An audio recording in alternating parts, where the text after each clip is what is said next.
యేసంటే ఎవరో తెలుసా, ప్రేమంటే ఎవరో తెలుసా, దేవుడంటే ఎవరో తెలుసా, త్యాగమంటే ఎవరో తెలుసా.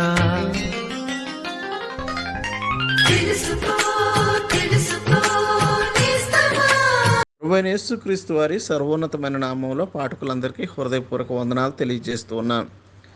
యోహాను సువార్త 12వ అధ్యాయం 17వ వచనం. ఆయన లాజరును సమాధిలో నుండి పిలిచి మృతుల్లో నుండి అతన్ని లేపినప్పుడు ఆయనతో కూడా ఉండిన జనులు సాక్ష్యమిచ్చిరి. ప్రభువు లాజరును సమాధిలో నుండి లేపినప్పుడు కొందరు యూదులు అక్కడ ఉన్నారు. వారు ప్రభువు ద్వారా జరిగిన ఈ కార్యాన్ని తమ కళ్ళ ద్వారా చూచారు. యెరూషలేములోనికి ప్రభు ప్రవేశిస్తున్నప్పుడు వారు దానిని గురించి సాక్ష్యమిచ్చి ఈయనే క్రీస్తు, ఈయనను గురించే ప్రవచనాలు ఇవ్వబడింది అని నమ్మారు. వీళ్ళారా, నేటి ఈ సువార్త యొక్క సత్య సంబంధ మూలాలు మీ దాకా వచ్చాయి. అలాగే మేము విన్నాము. ఎందుకంటే మేమందరం ప్రభు అయిన యేసుక్రీస్తునందు విశ్వాసం ఉంచి నిత్య జీవనం పొందుకున్నాం. ఆ నిత్య జీవనం గురించి మీకు సాక్ష్యం ఇస్తున్నాం.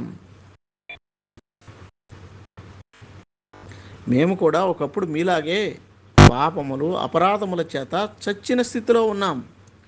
కానీ ఎప్పుడైతే ప్రభు అయిన యేసుక్రీస్తు యొక్క మరణ పునరుద్ధానమును గురించి సువార్తల్లో విన్నామో, దాని యందు విశ్వాసం ఉంచాము, మా పాపముల నుండి మారు మనసు పొంది పాప క్షమాపణ కొరకు ఆయన్ని మా జీవితంలోనికి ప్రభువుగాను రక్షకుడిగాను స్వీకరించి రక్షించబడ్డాము.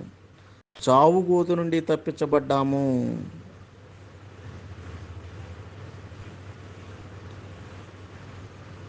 అలాగే యేసు ద్వారా జీవించబడ్డాం. పాప ప్రభావం మరియు పాపం యొక్క శిక్ష నుంచి తప్పించబడ్డాం. అనుభవం యేసుక్రీస్తు ద్వారా మేము పొందుకున్నాము. దానికి మా జీవితాలే సాక్ష్యమిస్తున్నాయి. మీరు కూడా ప్రభు అయిన యేసుక్రీస్తునందు విశ్వాసం ఉంచడం ద్వారా అట్టి అనుభవాన్ని పొందుకోగలరు. అటువంటి కృప దేవుడు మీకు దయచేయునుగాక. ఆమేన్.